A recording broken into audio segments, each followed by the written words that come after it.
হজের মাস হলো তিনটা, শাওয়াল, জিলকাদা, জিলহজ্জা। শাওয়াল থেকে ইহরাম শুরু হবে, আর জিলহজ্জে গিয়ে 10 তারিখে ইহরাম শেষ হবে, আর 12-13 তারিখে পর্যন্ত হজের সমস্ত কাজ শেষ হবে। এই জন্য হজের কাজ হলো মূলত 2 মাস 13 দিন। 2 মাস 13 দিন। আগের সময় ইহরাম এবং উমরা। হজের মূল কার্যক্রম হলো 8, 9, 10, 11, 12, 5 দিন। 8, 9, 10, 11, 12। আর কেউ যদি 12 তারিখে মিনায় থাকে, 13 তারিখ, 13, এই 6 দিন। হজের ব্যাপারে প্রথম বিষয় হলো ওয়াতিমুল হজ্জ ওয়াল উমরাতা লিল্লাহ।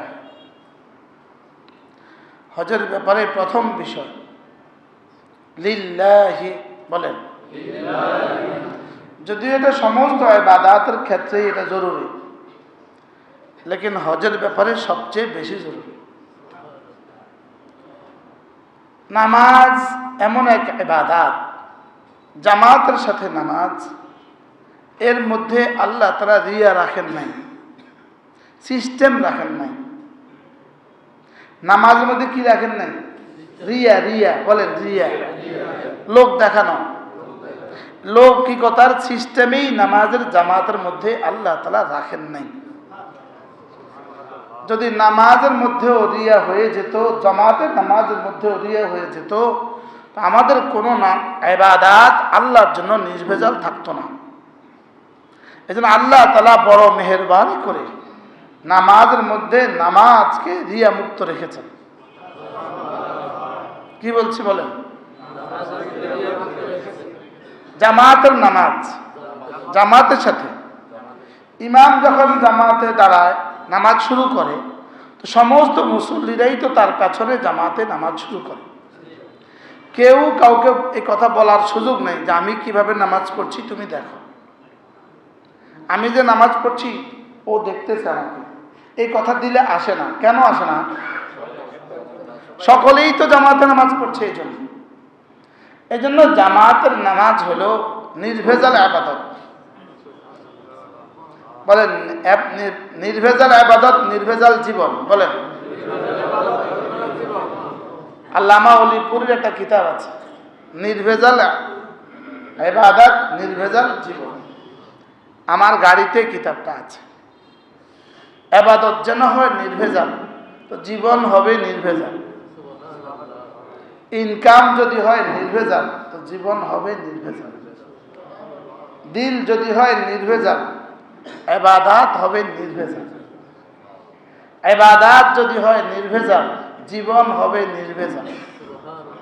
কবর, হাসর, মিজান, ফুলসিরাত হবে নির্ভেজাল। তাহলে বইটার নাম কি বলেন? নির্ভেজাল ইবাদত। আমাদের গাড়িতে রাখা আছে, 30-40 টাকা নিবে। দোকানে বসে বসে যদি পড়ে ফেলেন কখনো, দেখবেন খুব উপকার হবে। নির্ভেজাল ইবাদত, নির্ভেজাল জীবন।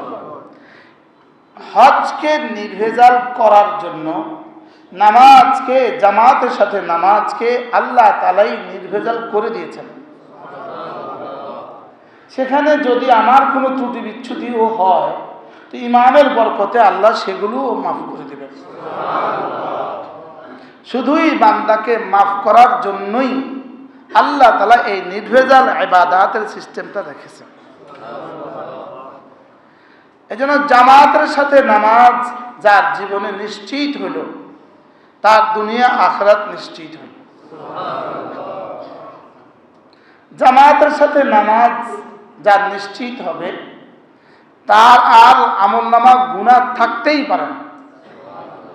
অটো মুছে যায়, অটো। বুঝেন না? কম্পিউটারে কাজ করার সময় অটো সেভ দিয়ে দিলে, বিদ্যুৎ চলে গেলেও কি হয়? সেভ হয়ে যায়।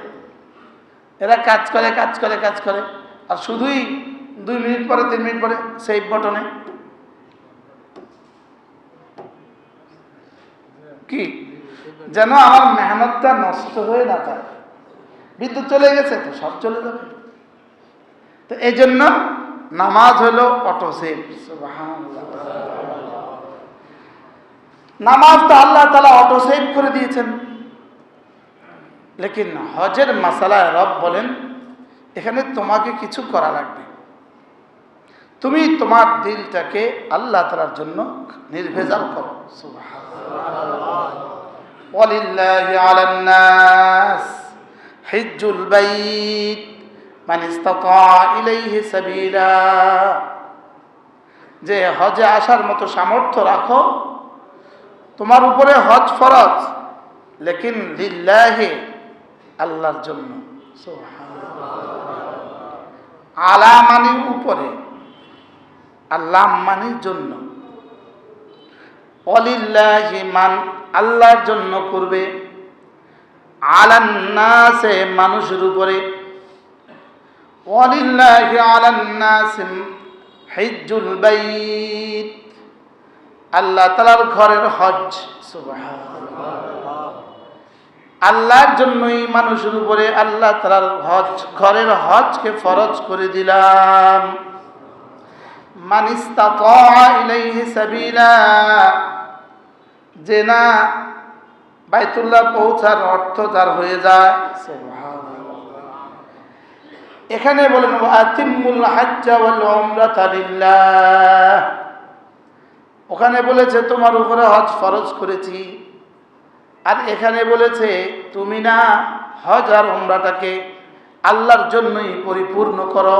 সুবহানাল্লাহ। হজ আর উমরাকে আল্লাহর জন্যই সম্পাদন করো। কার জন্য সম্পাদন করো? আল্লাহর জন্যই সম্পাদন করো। এবার রব্বুল আলামিন বলেন যদি কেউ হজ না করে, বলেন যদি কেউ হজ না করে, বলেন আপনি আপনার কর্মচারীকে বললেন এটা এটা এটা এটা তুমি করবা, ও করে নাই, তা আপনি পরের দিন কি বলেন? তোর মতো কর্মচারীর আমার দরকার নেই। আরে বলে কি বলেন না? হ্যাঁ, আপনি হেডমাস্টার একজন টিচার রাখছেন, পড়া না ঠিক মতো, প্রিন্সিপাল স্যার, আপনি কি বলেন? আপনার মতো টিচারের আমার প্রয়োজন নেই, যান ইস্তফা দেন। বলেন কি বলেন না? হামিদুম মাজিদ।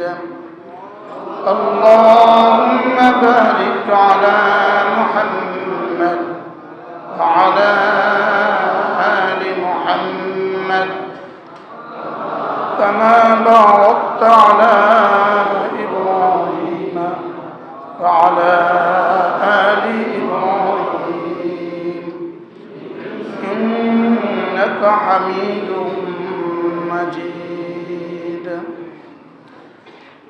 أما بعد فأعوذ بالله من الشيطان الرجيم. بسم الله الرحمن الرحيم. الحج أشهر معلومات فمن فرض فيهن الحج فلا رفث ولا فسوق ولا جدال في الحج وما تفعلوا من خير يعلمه الله وتزودوا فإن خير الزاد التقوى واتقوني يا أولي الألباب. صدق الله مولانا العظيم. আজকে 10 মে 2024 লক্ষ্মীপুর চকবাজার জামে মসজিদে জুমার জন্য আগত হাজরাতে মুসল্লিয়ান ইকরাম, আল্লাহ তাআলার ফজল, আল্লাহ তাআলার করম, আল্লাহ তাআলার মেহেরবানি, যিনি আমাদেরকে সুস্থতার সাথে রেখে আজকের এই